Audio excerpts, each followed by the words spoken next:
Pertanyaan pertama tentang prosesi tepung tawar atau yang ma'ruf dalam bahasa Aceh dinamakan dengan pesijuk. Kemudian perkara azan yang dilakukan ketika pelepasan jamaah haji ketika hendak berangkat. Yang ketiga adalah melakukan azan ketika terjadinya prosesi menurunkan jenazah ke dalam liang lahat. Para ulama tidak sepakat dalam menghukumi rokok.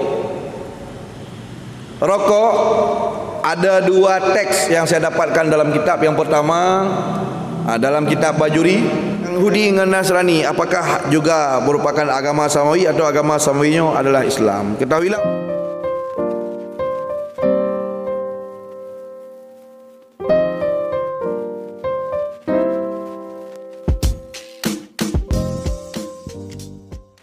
Assalamualaikum warahmatullahi wabarakatuh. Alhamdulillahilladzi hadana lihada wa ma kunna linahtadiya laula an hadanallah. Asyhadu an la ilaha illallah wahdahu la syarikalah wa asyhadu anna sayyidana Muhammadan abduhu wa rasuluhu alladzi la nabiyya ba'dah. Allahumma salli wa sallim ala sayyidina wa habibina Muhammad wa ala alihi wa ashabihi dhawil majdi wal karamas. Amma ba'd. Rabbi syrah li sadri wa yassir li amri wahlul 'uqdatam min lisani yafqahu qawli. Rabbi zidni ilman warzuqni fahman wa raditu billahi rabba wa bil islami dina wa bi sayyidina Muhammadin sallallahu alaihi wasallam nabiyya wa rasulah. Yang mulia Abu Imam dan seluruh bapak-bapak, ibu-ibu, sidang pendengar majelis ilmu rahimakumullah. Terima kasih atas pertanyaan yang sudah disampaikan. Pertanyaan pertama tentang prosesi tepung tawar atau yang ma'ruf dalam bahasa Aceh dinamakan dengan pesijuk. Pada beberapa perkara-perkara yang ingin ditanyakan yang ada kaitannya dengan pesijuk jamaah haji. Kemudian perkara azan yang dilakukan ketika pelepasan jamaah haji ketika hendak berangkat. Yang ketiga adalah melakukan azan ketika terjadinya prosesi menurunkan jenazah ke dalam liang lahat. Yang pertama, ketahuilah bahwa prosesi pesijuk itu adalah bukan ibadah dan dia hanya merupakan satu tradisi atau budaya atau adat.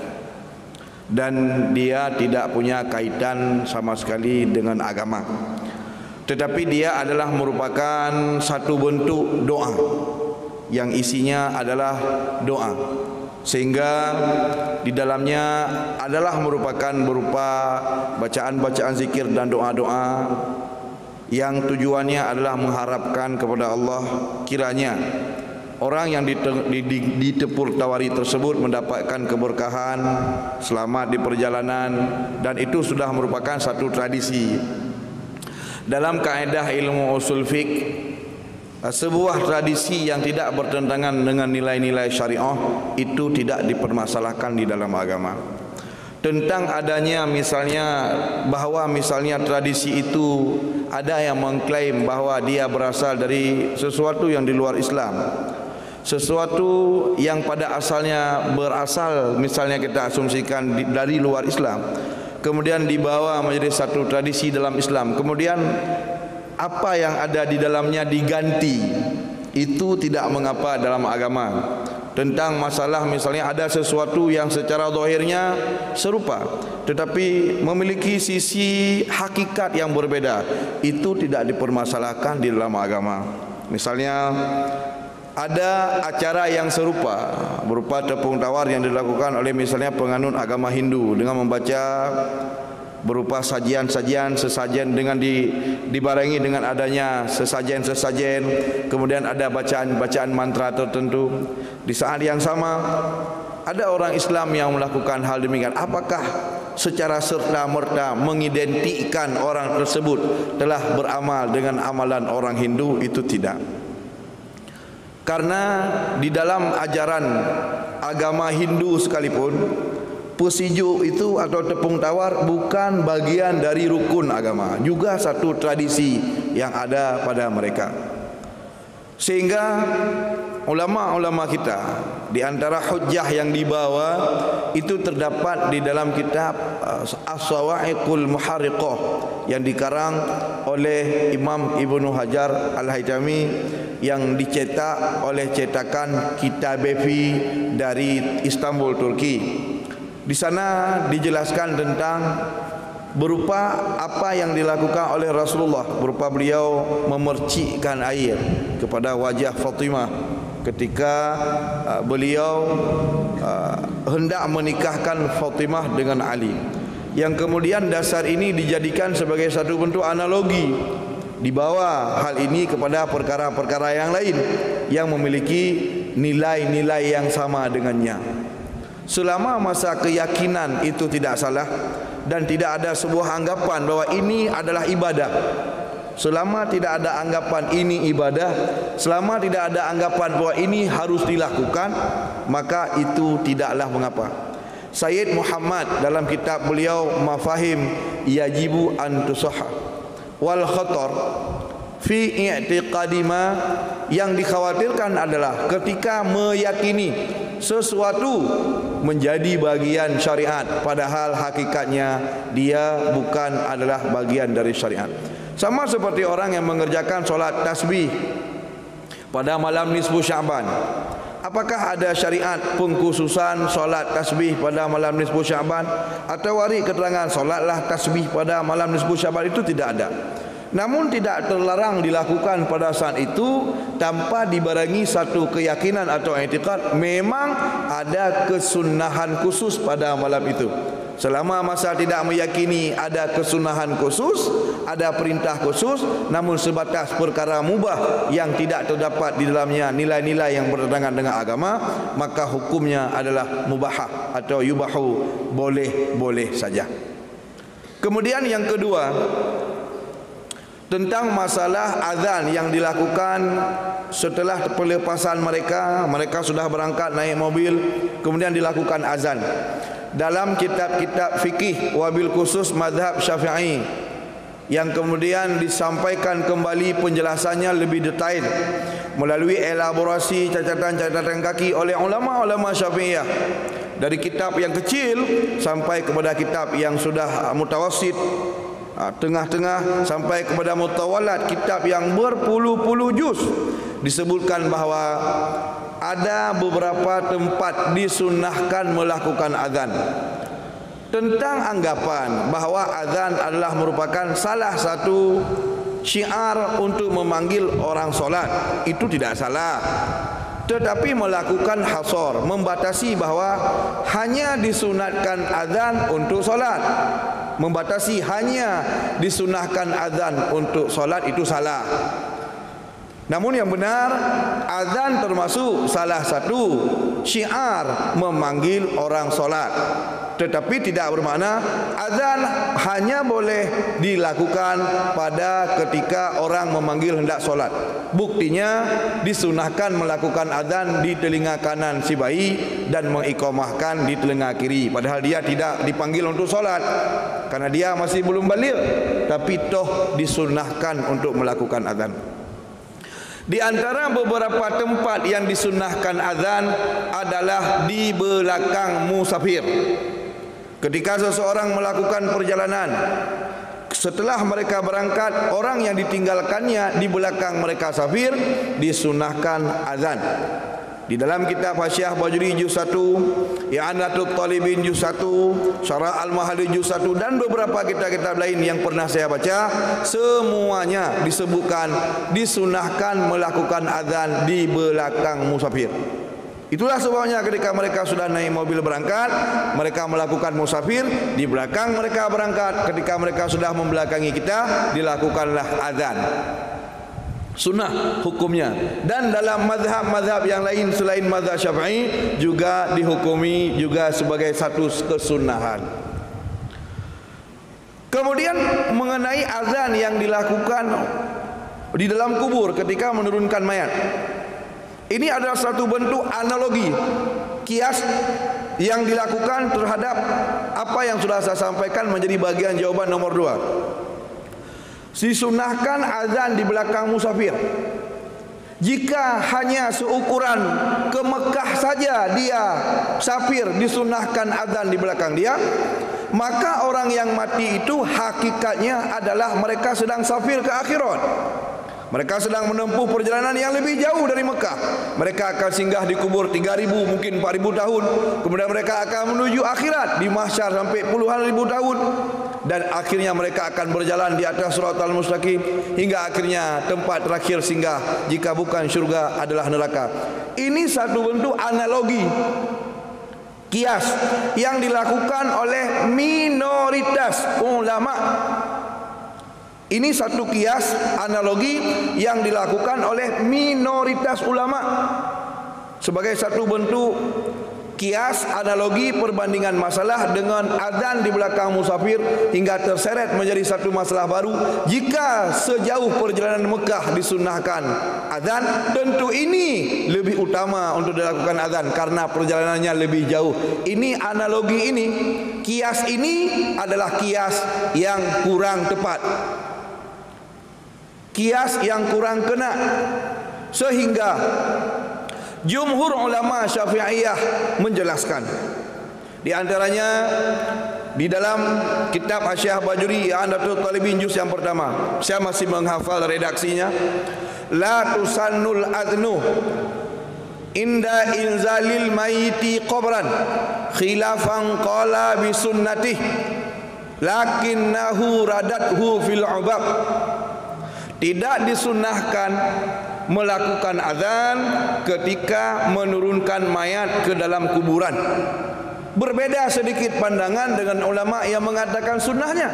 Tetapi Imam Ibnu Hajar Al-Haytami telah menolak mentah-mentah pendapat kias itu dalam kitab beliau yang bernama Al-Ubab, yang merupakan syarah bagi kitab Al-I'ab di atas mazhab Imam Syafi'i.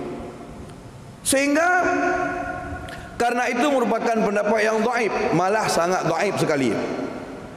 Jika memungkinkan untuk kita tidak melakukannya, jangan dilakukan, karena itu merupakan sesuatu yang khilaf, sesuatu yang sangat dhaif sekali, hanya berdasarkan kias yang dilakukan kepada azan di belakang musafir. Tetapi ketika ada sebagian orang yang tetap bersikukuh, bersikeras melakukannya, bentuk pengingkaran yang harus kita berikan, kita sesuaikan, karena itu bukan haram, itu juga bukan makruh, tetapi hanya berdasarkan pendapat dhaif. Maka reaksi respon yang kita berikan, berikanlah respon terhadap sesuatu yang khilaf. Jangan meresponnya seperti merespon haram, karena kedudukan hukumnya tadi dipersengketakan dan merupakan pendapat yang sangat dhaif. Kita boleh mengingkarinya, tapi bentuk pengingkaran yang kita lakukan harus kita posisikan bahawa yang tak ingkar lagi kita jangan kena tak haram, kena tak makruh, sesuatu yang bersifat khilaf sunnah atau khilaf aula.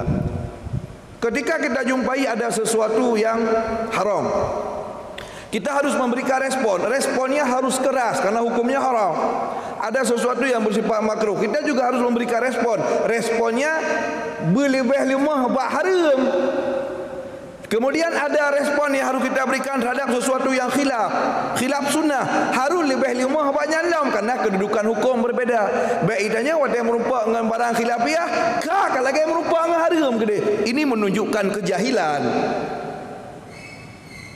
Bengeh tu ke orang pi rokok, kalau lagi bengeh ke orang baju sibui, han cocok. Karena dalil keharaman rokok itu ghairu muhakka, ghairu muhakki, tidak jelas. Ada ayat yang berbunyi wala tulqu bi aidikum idal tahluka, itu tidak sorry, tidak jelas dilalahnya kepada rokok. Tapi tentang babi jelas bahwa Allah Subhanahu wa taala mengharamkan walahmul khinzir, jelas teksnya. Sehingga respon yang kita berikan ke orang baju bui dengan orang pi rokok berbeda. Baik bengeh dengan orang pi rokok sama bengeh dengan orang baju bui, hanjut. Ya benar. Kemudian ada juga misalnya yang khilaf sunnah, seperti memakaikan sorban bagi mayat. Rasulullah SAW dalam kehidupan sehari-hari beliau memakai sorban. Namun ketika beliau meninggal, beliau tidak dipakaikan sorban. Urang katanya mati kerja, odek lawannya hana gitu, odek mati ke betul. Itu khilaf sunnah. Itu khilaf sunnah. Khilaf aula, khilaf sunnah. Dalam kitab Jawi Al-Bajuri, saya ulangi, dalam kitab Jawi, yaitu dalam sebuah kitab Jawi yang dikarang oleh Syekh Arsyad Ar-Banjari, jelaskan dalam juz yang kedua dalam Sabilal Muhtadin bahwasanya mengsorbankan mayat itu khilaf sunnah. Sehingga jika kita jumpai ada pelaksanaannya dalam masyarakat, bentuk pengingkaran yang harus kita berikan, ya respon terhadap sesuatu yang khilaf sunnah, yang menan. Jadi haruslah sesuaikan. Baik urang bang kata tarik pada ku baje, gara-gara urang bang bak kubu tak tarik pada ku baje kata la kepo. Nya ka sabar lagi urang berzina benar. Ka sabar lagi urang je mabuk. Paling kurang berarti respon nayo menyoibang ya baik tak seut lah. Kita nak tengok bak prosesi pemakaman. Allahu akbar Allah, ibang bak kubu tak pegah sapu nayo. Atau terkedi tayang kibang duduk ron. Hai belon tu pu hana sunat tak pegah. Namun tidak perlu kita paksa. Hana perlu kita paksa. Kenapa? Karena mereka punya dalil walaupun lemah. Mereka melakukan kias analogi, melakukan adzan di belakang musafir dengan alasan yang sudah sampaikan tadi. Dan itu bukan karangan, memang itu merupakan satu bentuk ijtihad yang dilakukan oleh para ulama. Jadi kita boleh menghargai. Tentang sikap kita mau mengamalkannya, itu hak kita. Long secara pribadi hantam pernah lombang dalam kubu menyona orang meninggal.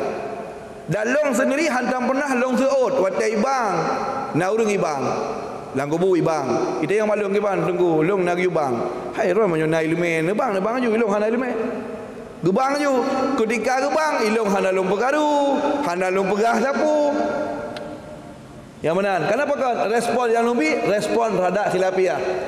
Tapi saya kira memang yang dilakukan sesuatu yang bersifat haram, tentu respon yang kita berikan tidak seperti itu. Kita mengingkari dalam artian baik saja. Karena hak itu juga abu mungkar, tapi itu kan bukan mungkar. Jadi lagian sikap katanya sebab selaku orang na ilmu harus lagian. Tak peduli barang apa. Baik orang lepi rokok atau posisikan sama lagi orang baju sibu. Jadi itu tidak boleh. Respon yang kita berikan harus berbeda-beda. Jadi jika ada orang yang bersikukuh kena abang tigonya ilmunya nak kepegah lima meninggal kepegah giu bang ya tafadhal ya silakan kalau imam anda punya ilmu nak kena taklid dia silakan ada masalah bang ayo bakal buah haram dan kabu makruh cuma menyoba long hana sunat kabir nyaman dah wallahu a'lam bishawab. Ilong hana jelas pertanyaan ni kan sira urang jauh haji tegom dak pirko. Jadi begini, kita harus memposisikan dulu hukum rokok. Para ulama tidak sepakat dalam menghukumi rokok. Rokok ada dua teks yang saya dapatkan dalam kitab. Yang pertama dalam kitab Bajuri disebutkan syarbut dukhan. Jadi diibaratkan dengan kalimat minum syarbu, padahal kan bukan minum dihisap. Syarbut dukhan, jadi dikatakan sebagai dukhan. Pertama. Yang kedua saya baca dalam kitab Majmu'ah Sabah Kutub Mufid karangan Sayyid Alawi As-Segaf. Di situ dikatakan istimal at-tambaki, tembakau, at-tambaki. Tanawul tambaki, mengkonsumsi tembakau. Ketahuilah bahwa hukum mengkonsumsi rokok itu dipersengketakan oleh para ulama. Kenapa bisa dipersengketakan? Karena dalil tentang hukum rokok tidak sharih dan rokok itu tidak dijumpai pada zaman-zaman awal-awal Islam. Jadi tidak ada hikayat yang menceritakan para sahabat gepi rokok atau pada zaman yang setelah mereka itu tidak ada. Nah, maka pendekatan yang dilakukan oleh para ulama dalam menjingkapi dan menyibak tabir bagaimana kedudukan hukum fikih terhadap rokok, tentu mereka harus melakukan yaitu apa yang dinamakan dengan ijtihad, badal wud'ah. Harus mereka lakukan pendekatan dalil-dalil yang bersifat umum karena tidak ada dalil khusus. Tidak ada dalil khusus rokok yang gekun wa hurrimat tadkhin, diharamkan rokok atau sabda Nabi, tidak ada. Sehingga yang dilakukan oleh para ulama itu adalah menempuh metodologi ijtihad. Maka para ulama terklasifikasi dalam beberapa kelompok. Mereka tidak sepakat atas sebuah hukum. Yang pertama ulama yang mengharamkannya. Di sini banyak para ulama-ulama akhlak. Para ulama-ulama akhlak atau tasawuf, dominan kebanyakan mereka mengharamkannya. Yang kedua, ada ulama yaitu berupa ulama fuqaha fikih. Mereka menghukuminya sebagai mubah. Ada dua. Mereka menghukuminya mubah boleh dan sebagian memakruhkan. Tiga, ulama usul fikih. Ulama usul fikih, mereka menghukumi hukum rokok tidak ditinjau dari rokok, tetapi dilihat dari mafasid dan mudarat dari pengguna rokok. Sehingga menurut pendapat yang ketiga, hukum rokok bisa berubah tergantung siapa yang merokok dan apa akibatnya. Dari tiga kelompok ini yang mengharamkan, memubahkan dan ditinjau hukum rokok sesuai dengan penggunaan dan siapa yang menggunakannya. Dari tiga pendapat ini, menurut Sayyid Ahmad As-Sugab dalam Majmu' Sab'ah Kutub Mufid, yang lebih kuat adalah pendapat nomor tiga. Bukan haram, bukan mubah mutlak, bukan makruh mutlak, tapi dipengaruhi siapa yang merokok dan ekses atau akibat merokok. Contoh, hukum pirukok bisa haram lil arid karena ada penyebab, seperti orang yang wajib menafkahi anak dan istrinya tetapi luput nafkahnya karena rukuk. Hana ngemblongkut, hana ngemblobreh karena abe peng bak blo rukuk. Padahal menyogok belah berh nak ngebloh, tapi menyogok belah berh hana ngebloh rokok. Akhirnya dia merokok dan meluputkan nafkah terhadap dia, hukum pirukok itu haram. Atau orang yang karena merokok hilang rasa malunya, jatuh muruahnya dia sebagai orang terhormat kena budaya awak pirukok, peduk juplo rokok ini ke. Kemudian itanya memang urung cukup beribawa urung hana melake, tapi sangking santing hana rokok pirukok ni pak. Yang dah marwah dia pak pirukok, gara-gara pirukok. Yang bisa konsekuensi jika haram. Itanya menyobr hana irmo hana dilake pak kau. Nyobang berhana lir mo kata bata nyona beluka kada go meluka jule takun male tanya tiak lake pak go atau tiak mutang harga diri de tak jaga muruah tapi menyohana rukuk hana tinggal dapat mutang rukuk nak apa berarti harga diri gara-gara rukuk dia je lebih penting mono munyonyo nafsu tanya munyo deh mana mi harus tanggung apakah ketika kita sudah berada pada situasi emergensi mudarat gepumah tengok melake. Misalnya kita harus tiap mengadir, memang hana bu ane irmo. Memang hana ngampu tak baju. Tiap lekat tolong nabi lo mutang. Kan malai dia. Tapi demi sesuatu yang bersifat pokok, primer, yang dalam syariat kepemah. Padahal hukum mengadir-gadir hanya menjatuhkan harga diri. Menjaga maruah itu wajib hukumnya. Sehingga dalam kitab Syarah Al-Mahali Juz 4 dalam penjelasan bab tatawuf sengaja memakai baju compang-camping dalam tujuan hati nyokusuk baju bekah baju mangat iba kau nya wate ke mangat gejuk peng sengaja tasuk padahal nak baju god tasuk baju bro tujuan mangat iba god tak perlu harga diri hukumnya haram. Maka melakukan perbuatan-perbuatan yang dapat menjatuhkan harga diri itu haram. Maka menyorang yang susah geblor ko hana lupun apakah api baju biju berarti menyoba pendapat leher dia mana terhadap dia mubah. Atau orang yang sudah dilakukan diagnosa oleh ahli kesihatan nyopak aero jantung ke bocor dipegah oleh ahli kesihatan biar nepi rukuk menyonepi mulut rukuk dari hana sakit bisa sakit menyonepi rukuk dari sakit rep pulih akan menghambat penyembuhan atau dari sakit mutamah sakit dan itu jelas rekomendasi yang diberikan misalnya oleh doktor memang kali terhadap konyan hiponis terhadap konyan betul maka watenyan dia merokok itu tidak boleh haram hukum ini pendapat yang paling kuat dan ini berlaku kepada urina dan kuragam pirukok yang saya dah pegang sama kedudukan jadi menyauragam mubah menyaurina makruh hana mana hukum fikihnya pirukok menyamubah kuragam mubah kurina yang mana memang haram kuragam haram cik kurina jadi kedudukan hukum ji sama cuma menyau orang agam sering kerja kopi budak hurina kerja kopi yang hana terlalu menor dalam kehidupan bahkan karena kopinya Allah merupakan banyak yang mengkonsumsinya dan tidak pula menjadi simbol-simbol orang fasik Benar. Tapi ketika guna pi rukuk, tinggal di keronde. Tahu na orang lain yang pakai pi rukuk ke satu syiar. Contoh,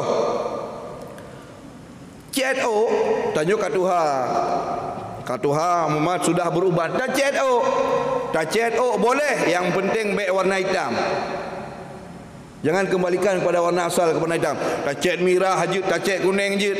Tapi bahasa Bahura, CNO-nya simbol bencong bahasa Salon. Kaji ke simbol awak pasal. Asal ka CNO biasa aja kamu keti-keti kahi bencong. Padahal hukum CNO pada dasarnya itu sunnah. Cet. Tapi ketika sesuatu yang hukum dasarnya boleh atau sunnah dipegat ke sebuah simbol awaknya, tak takut fikir legop tengok bencong gara-gara aku naik dah dia dengku. Gara-gara syiarnya diadopsi lewatnya dan dia menjadi ciri khas. Bakwatenya ulama seperti Ed bin Abdul Salam menjelaskan tidak boleh lagi mengerjakan perbuatan mubah jika perbuatan mubah itu telah menjadi simbol orang-orang fasik. Takut iduga legop tengok pasal. Menaci ada pun sebetulnya hukum pirukok menyamubah kuragam, mubah kurinang. Cuma takut ikira wajib dia bagi. Takut ikira lagi barang bak lido gerah jama 22 yang kelipah. Takut disimbol. Jadi nan hukum lain yang berlaku ketika menjadi syiar-syiar orang fasik. Jadi hukum dasari hanya masalah jika memang tak berpegang kepada pendapat yang mengatakan mubah. Menyom pendapat yang mengatakan haram kuragam, haram cikurina. Dalam secara pribadi, makna pribadi kan pendapat nafsu, tapi secara keilmuan long jamu perokok,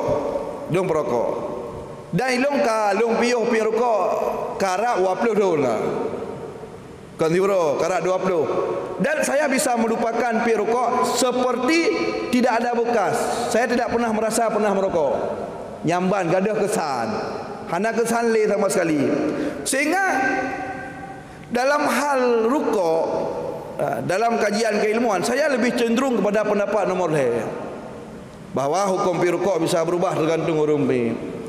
Namun pun demikian, saya secara pribadi sangat tidak suka orang merokok lang masjid tengah but, sangat tidak beretika.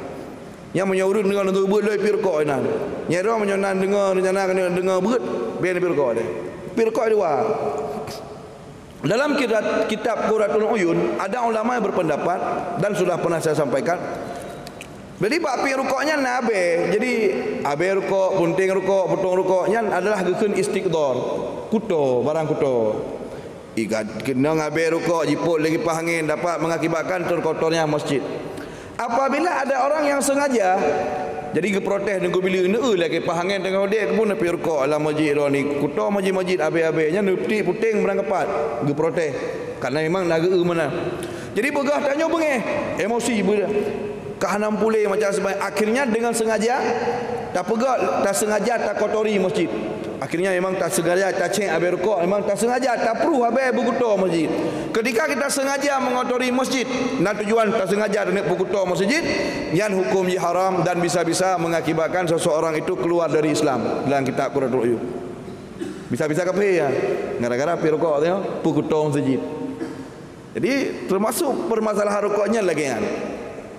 Cuma nak orang umpama bersikuku memang egonya hendak ke pirukuk gedang buat pendapat haram ya tafadhal silahkan yang mana.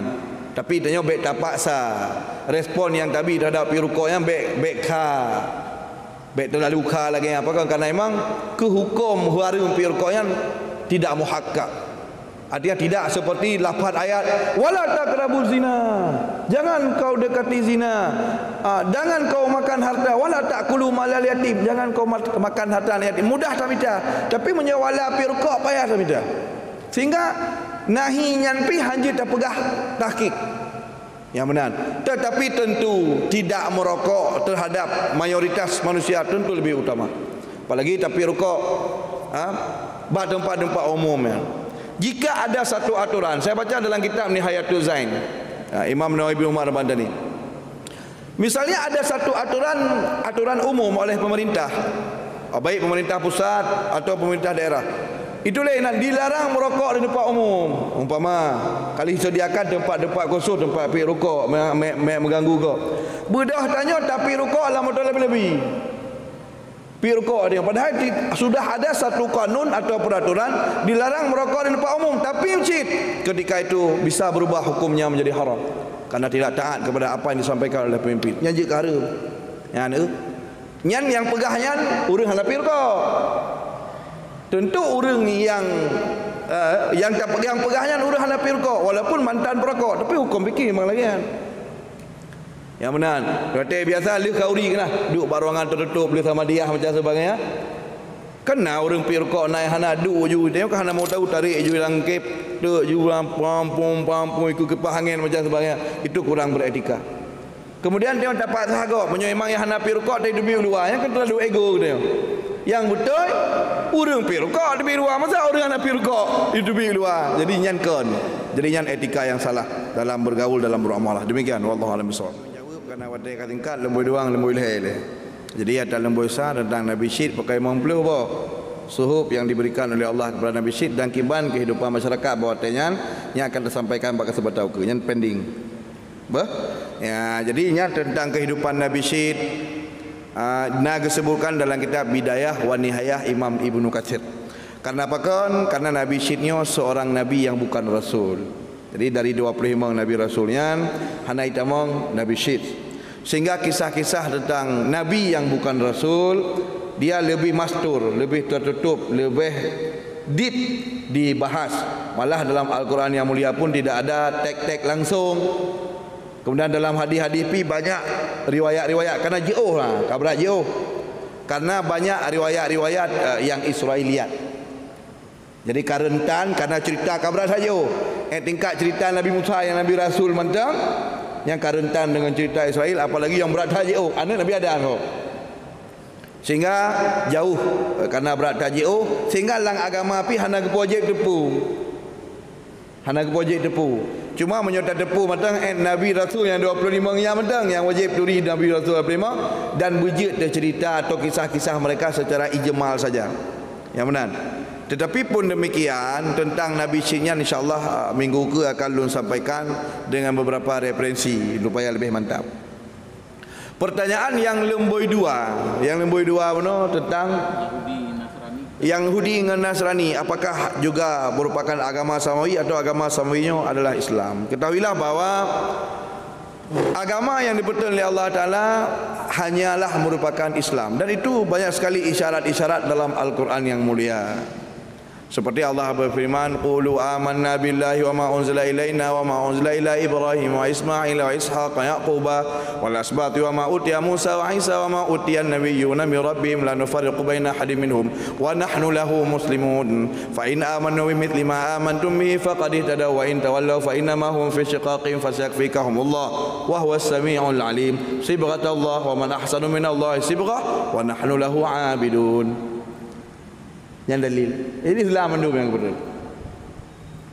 Jadi agama yang diperintahkan oleh Allah dari langit kena samawi, artinya langit.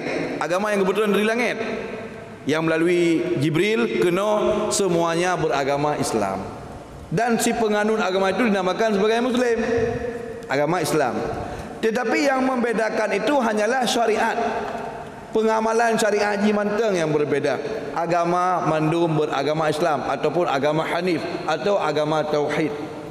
Sebagaimana Allah Subhanahu wa taala juga menjelaskan dalam Al-Quran yang mulia, inna ummatukum ummatan wahid wa ana rabbukum fa'budun. Sesungguhnya agama kalian itu adalah agama yang satu, aku Tuhanmu, maka kepadakulah kalian beribadah. Jadi sama. Adapun Yahudinya nisbah kepada Yahuda karena Nabi Yakub anak ke-12 apa? Syamaun, Samuel, Nabi Yusuf, kemudian beberapa nama-nama lain. Maka dari 12 buah anak Nabi Yakub nala Yahuda telah anak keturunan Yahuda gekun Yahudi. Jadi naya nisbah Yahudi. Jadi naya nisbah dibangsakan kepada Yahuda anak Nabi Yakub. Jadi itu bukan nama, itu nama suku, golongan, kena agama urunyan, agama yang kebetulan pada Nabi Musa, agama Islam. Marga. Jadi identitasnya. Benar. Kemudian adapun Nasoro atau Nasrani itu juga bukan agama, tetapi berangkat dari adanya firman Allah Subhanahu wa taala, kunu ansarullah. Jadilah kamu semua penolong aku di sisi Allah. Nabi Isa ditanya, man ansarullah, siapa di antara kalian yang mau membantuku menolong penyiaran agama Allah?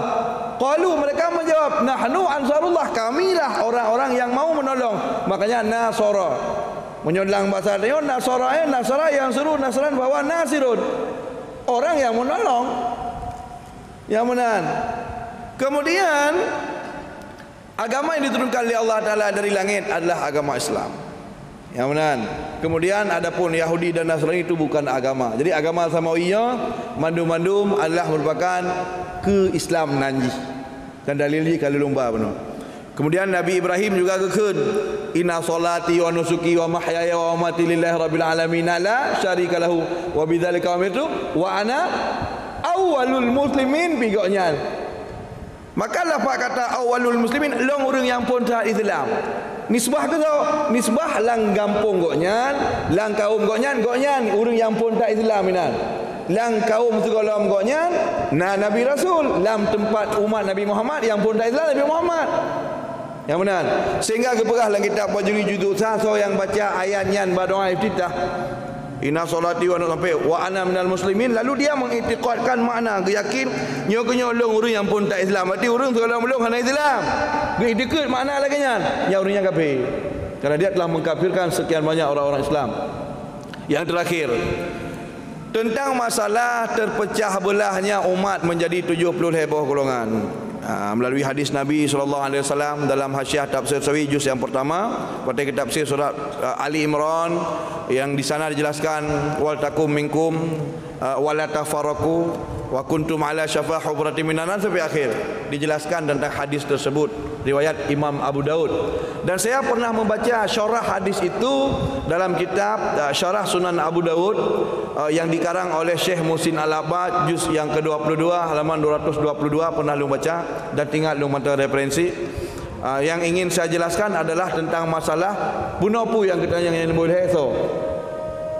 Yang kan mengejek-ngejek agama punya termasuk sebuah aliran. Yang mengejek-ngejek agamanya nyan hanai tamang dalam kriteria 72 nya. Nyan awak menepe. Jih puno yang 72 mereka adalah orang-orang yang 72 orang yang keliru dalam metodologi. Seperti Mu'tazilah menafikan ru'yatullah karena mereka lebih mengedepankan logika dalam mengisbatkan hukum, memahami dalil. Seperti Jabariyah yang berpendapat bahawa Allah memaksa kita persis seperti bulu ayam yang jipuk di angin. Seperti Qadariyah yang mengatakan bu God atau bu bro yang tersengaja tak bu kero dengan bu Allah. Pekan karena menyerta pegah bu Allah maka Allah akan menjadi bro dengan bu yang bro. Seperti Syiah yang lebih mengedepankan Ali daripada sahabat lain. Yang benar cik kau nak awak bela agama cik awak perlu je cik awak menepek. Jadi kau tukuk 72 golongannya. Yang halami damang dalam 72. Yang cik urus-urus munafik yang berkedok dalam agama. Wallahu a'lam bishawab. Terima kasih.